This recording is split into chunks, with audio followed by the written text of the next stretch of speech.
जय भीम। जय भारत। जय मंडल। जय जवाहर। जय संविधान। आज अचानक से एक विशेष लाइव, उस लाइव का उद्देश्य बहुत साफ सुथरा है संदेश के तौर पे, और मुझे लगा कि आज के दिन लाइव आके अपनी बात रखनी चाहिए, इसलिए मैं आपके बीच हूं। इस महत्वपूर्ण दिन अपनी बात रखने के लिए मैं बहुजन समाज में जो समय समय पे संत गुरु महापुरुष जन्मे, उन सभी संतों गुरुओं महापुरुषों को नमन करता हूं। नमन इसलिए करता हूं क्योंकि वो थे तो हम हैं। महामानव तथागत बुद्ध, संत श्रोमणी सतगुरु रविदास, भगवान वाल्मीकि, गुरु नानक देव, संत कबीर, गुरु घासीदास, संत गाडगे जी महाराज, नारायणा गुरु, और जो सामाजिक परिवर्तन के हमारे नायक रहे, अग्रदूत रहे, उनको भी मैं आज के इस पावन दिन पे, ऐतिहासिक दिन पे नमन करता हूँ। राष्ट्रपिता ज्योतिबा फूले, छत्रपति साहू जी महाराज, पेरियर रामासामी नायकर, पेरेलल्ली यादव, परम पूजनीय डॉक्टर बाबा साहब अम्बेडकर,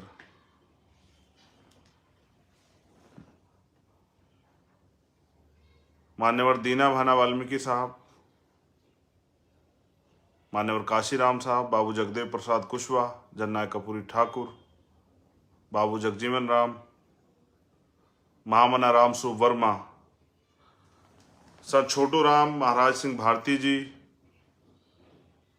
मान्यवर कुंभाराम आर्य जी, ऐसे सभी महापुरुष, संतराम बी ए प्रजापति जी, जिन्होंने अपना पूरा जीवन शोषितों वंचितों के जीवन में परिवर्तन के लिए और उनको हक अधिकार मिले, इसके लिए लगाया, उन सभी रहबरों को नमन करता हूं।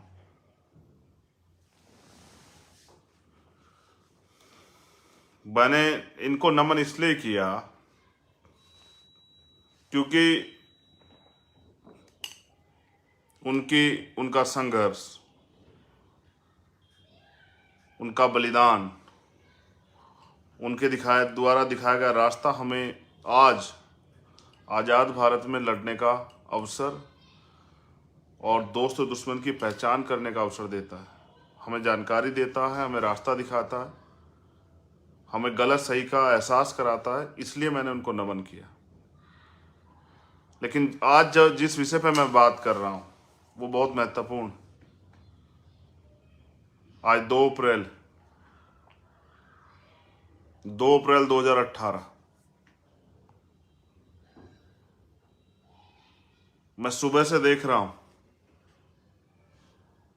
कि हमारे लोग पूरे देश में जगह जगह पर अपने प्रोग्राम आयोजित कर रहे हैं इस 2 अप्रैल के आंदोलन को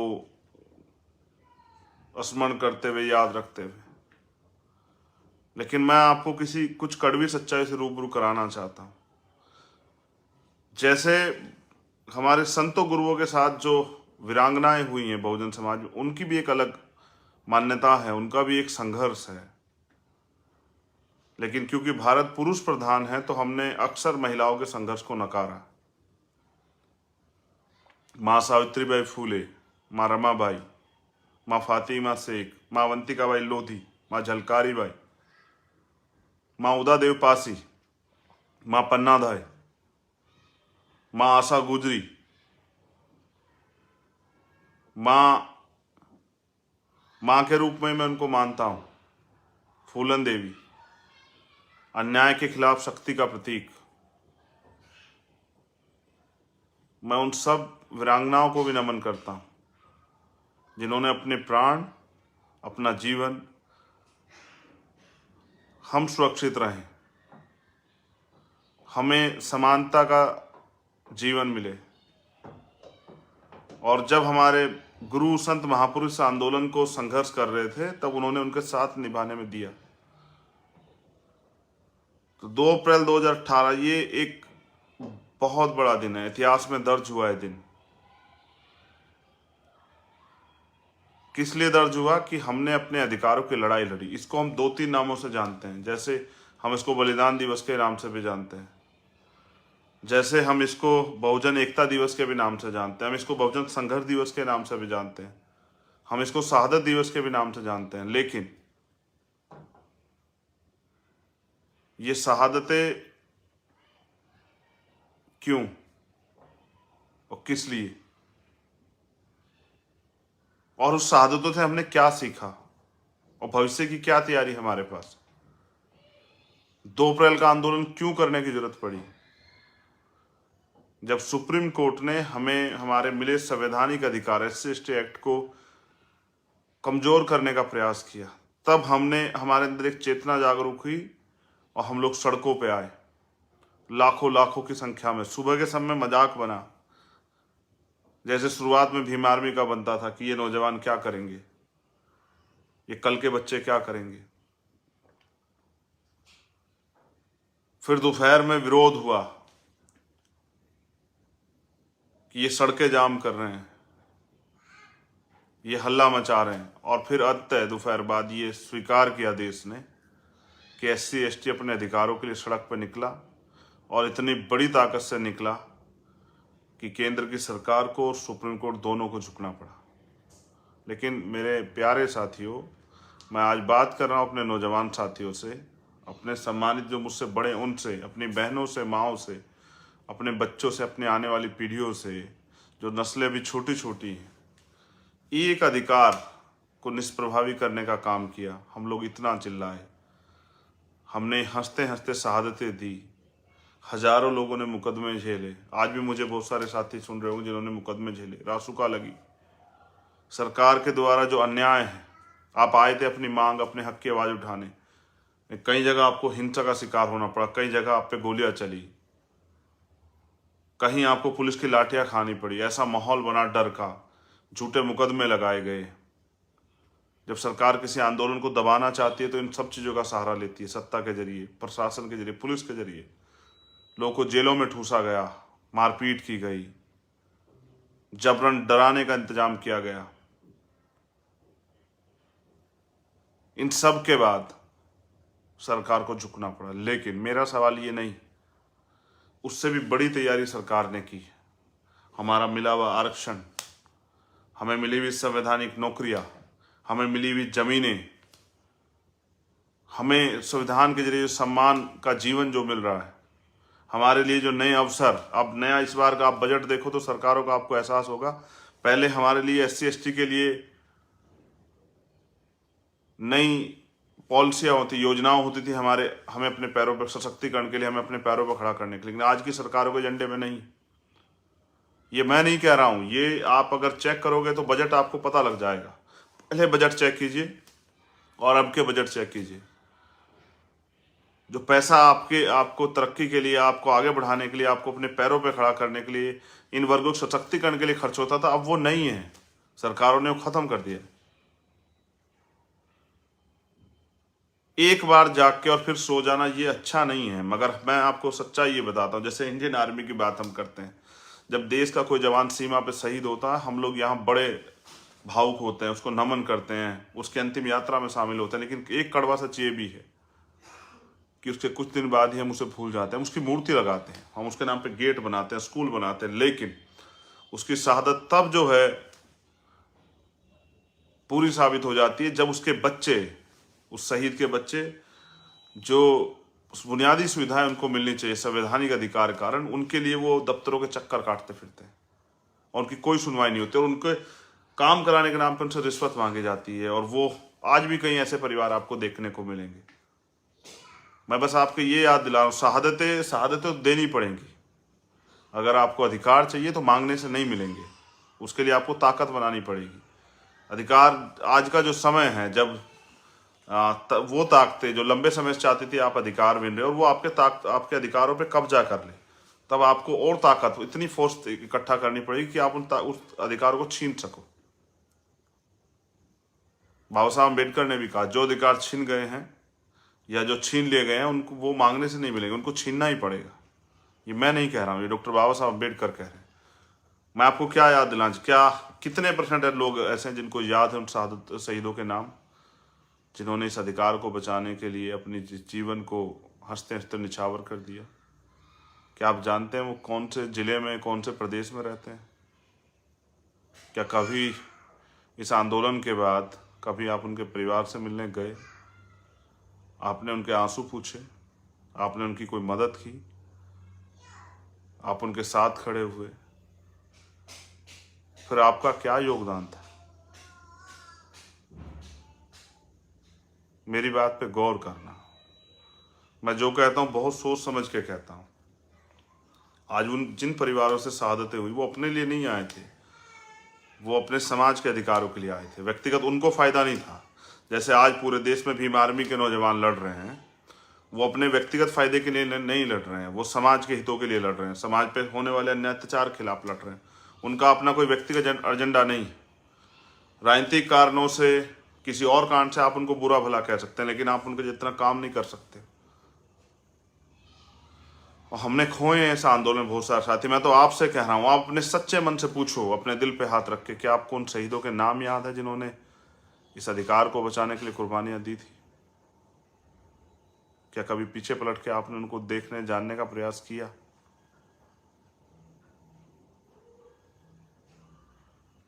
फिर कभी कोई अन्याय होगा, फिर कोई अधिकार छिनेगा, फिर बड़े पैमाने पर इकट्ठा होंगे, फिर सरकार जबरन जेलों में भेज देगी, मुकदमे लगा देगी, मारपीट करेगी, लाठी गोली सबका सहारा लेगी। फिर कुछ दिनों बाद हम उनको भूल जाएंगे जो इस आंदोलन में कुर्बानियां देंगे।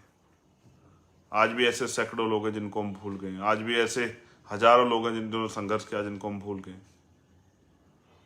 पता नहीं हम कितने नासमझ हैं कि हमेशा भूलते रहते हैं।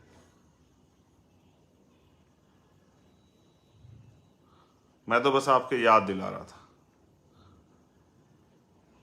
कि वो सब नौजवान अपने निजी स्वार्थ में नहीं, समाज के मान सम्मान की रक्षा के लिए सड़कों पे आए थे। उनके हिस्से में क्या आया, उनके परिवारों के हिस्से में क्या आया, मैंने तो वादा किया अपने लोगों से कि जिस दिन मेरे पास अवसर होंगे मैं दिखाऊंगा उन परिवारों के लिए हम क्या कर सकते हैं। लेकिन उससे भी बड़ा अन्याय रोज जो जाति धर्म के नाम पे इस देश के वंचित वर्ग के लोग सहते हैं, जातिगत हिंसा, रोज वो भी सह देते हैं। जो सीवर में हम लोग सहते हैं, गटर में उतर के जो हमारी जान जाती, वो भी सह देते हैं। और क्योंकि व्यवस्था ने हमें इतना कमज़ोर बनाया और सत्ता हमारे हाथ में नहीं है कि मजबूरी में अपना घर का चलाने के लिए, अपने बच्चों के पेट में रोटी पहुंचाने के लिए, उनकी किताबें, उनकी इलाज के खर्चे के लिए, घर में परचून के सामान के लिए, रसोई के सामान के लिए हमें मजबूरी में काम करना पड़ता है। मेरा काम है आपको समझाना। मैं आज आपको राजनीतिक बात बताने नहीं आया, मैं तो बस आपसे कहने आया हूं कि क्या आप शहादतों का मोल समझते हैं? अगर समझते हैं तो फिर जो लोग लड़ रहे हैं उनका साथ दीजिए। उसके बाद भी हमने 2 बार भारत बंद किया है, कोई शहादत नहीं हुई, क्योंकि बिना नेतृत्व के अगर आंदोलन होगा तो नुकसान की संभावना ज़्यादा है, अगर दिशा निर्देश नहीं होंगे। उस आंदोलन से मैंने बहुत सीख ली थी। मैं उन हजारों नौजवानों को सलूट करता हूँ, जय भीम, क्रांतिकारी जय भीम पेश करता हूँ, जय जोहार पेश करता हूँ, जिन लोगों ने इस अन्याय में बहुत सारे दुख सहे, खूब मार खाई, खूब अन्याय सहा, आज भी मुकदमे झेल रहे हैं। मैं उन सभी नौजवानों को जो जहां भी और मुझे सुन रहा है, सोचे मैं स्पेशल आप ही का नाम लेके कह रहा हूं कि मेरे भाइयों, आपने उस दिन को, आज का जो दिन था 2 अप्रैल 2008, आपने उसको इतिहास में दर्ज करा दिया। आप योद्धा हो, और आपको पैदा करने वाली माँ और पिता भी योद्धा हैं, जिन्होंने आप जैसे योद्धा को जन्म दिया। मुझे गर्व है कि मैं आप में से एक हूँ। मुझे गर्व है कि जब आप लड़ते हैं तो इतिहास में दर्ज हो जाते हैं और इतिहास में दर्ज करा देते हैं अपने संघर्ष को। आप सब भाइयों को मेरी तरफ से दोबारा से जय भीम। आपका संघर्ष, आपका बलिदान व्यर्थ नहीं जाएगा। मैं ये बताने के लिए लाइव हूँ कि आपने जो दर्द सहा वो भी व्यर्थ नहीं जाएगा। आपने जो जिन उम्मीदों के साथ वो लड़ाई लड़ी वो भी व्यर्थ नहीं जाएगी। हमारे महापुरुषों के अधूरे सपने भी पूरे होंगे। उनके संघर्ष की का जो मोल है वो भी उद्देश्य है, जो मोल है वो भी जिंदा रहेगा, वो उद्देश्य भी जिंदा रहेगा, वो उम्मीदें भी जिंदा रहेंगी, हम कामयाब भी होंगे। लेकिन इस तरह भूलने से काम नहीं चलेगा। मैं भी 16 महीने जेल में रहा। हमारे लोग राजनीतिक कारणों से कुछ आरोप लगाए थे, लेकिन कभी 2 दिन समाज के लिए घर से निकलिए तो शायद आपको एहसास हो जाएगा कि क्या सहता है एक क्रांतिकारी, एक समाज सेवी, जब वो समाज की लड़ाई लड़ने के लिए बाहर निकलता है। दूसरे लोगों का विरोध होता है और अपने लोग भी जाने अनजाने में उसका मनोबल तोड़ने का काम करते हैं। 500 से ज़्यादा दिन होते हैं। हर एक रात जेल की ऐसे गुजरती है जैसे लगभग 1 महीना हो। दिन के इंतजार में आंखों के रंग सूखे पड़ जाते हैं। मैंने वो जीवन जिया है। एक 6x10 की कोठरी में 16 महीने, इस उम्मीद के साथ कि और किसी के साथ ऐसा अन्याय ना हो, इसलिए लड़ना है। हमने प्रयास किया है हमेशा उस लड़ाई को आगे बढ़ाने का। आज मैं अपने संघर्ष से ज़्यादा आपके संघर्ष को, जो 2 अप्रैल 2018 में जिस भी साथी ने जितना जहाँ भी संघर्ष किया, मैं उनके संघर्ष को ज़्यादा बल देता हूँ। और मैं मानता हूँ कि आपका संघर्ष देखने लायक था। आपने इतिहास में रचा, आपने इस आंदोलन को इतिहास में दर्ज कराया। मेरी तरफ से आपको बहुत बहुत मंगल कामनाएं। हर उस भाई के लिए कह रहा हूँ जो कहीं भी था देश के किसी भी कोने में, और उसने इस समाज के लिए होने वाले और अपने स्वाभिमान सम्मान के संघर्ष की लड़ाई लड़ी।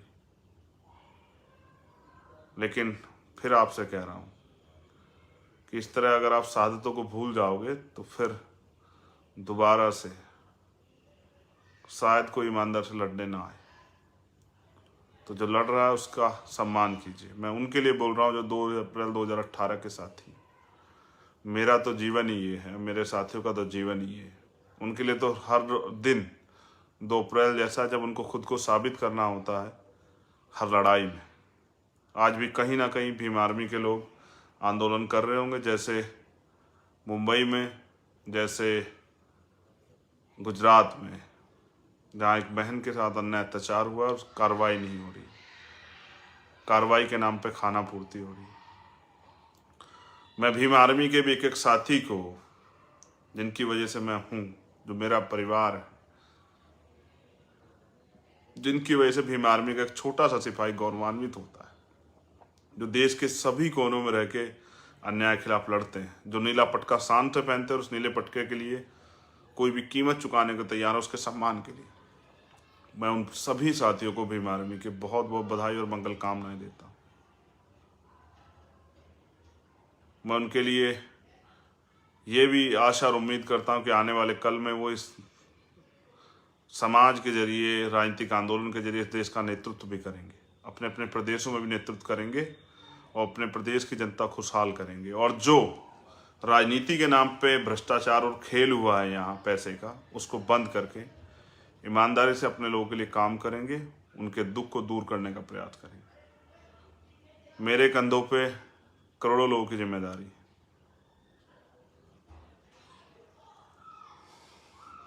जब मैं जाता हूँ कहीं तो उन बहनों के, माँओं के आंसू देख के अंदर तक हिल जाता हूँ। वो उम्मीद करती हैं कि कल ये हमारा सहारा होगा। जिस तरह घर में अपने बेटे को देखती है, इस तरह से हमें भी देखती है कि ये बेटे की तरह मेरे जीवन में कुछ परिवर्तन करेगा। मैं वादा करता हूँ उन करोड़ों माँओं से, अपनी उन बहनों से, करोड़ों अपने उन भाइयों से, आज के इस पवित्र दिन, आज के इस ऐतिहासिक दिन,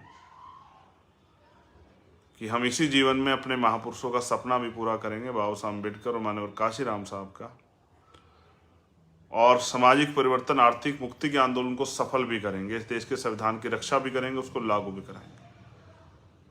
बस आप संघर्ष को ना भूलें और आपके हाथ वो मेरी पीठ पे हों या मेरे हाथ में हो, जो मुझे आगे बढ़ने का हमेशा उत्साह देते हैं। भीम आर्मी को उत्साह देता रहे, आज़ाद समाज पार्टी को ताकत देते रहे। बहुत बहुत धन्यवाद। आप सभी के लिए पुनः मंगल कामनाएं। एक बार पुनः उन सभी वीरों को नमन जिन्होंने अपना सब कुछ, अपना जीवन सर्वत्र निछावर किया समाज के मान सम्मान के लिए। उनके माता पिताओं को, उनके परिवारों को नमन। जय भीम। मैं वादा पुनः दोहराता हूँ कि जिस दिन हम ताकत में होंगे उस दिन परिवारों के लिए वो करेंगे जो शायद पहले कभी ना हुआ। जय भीम।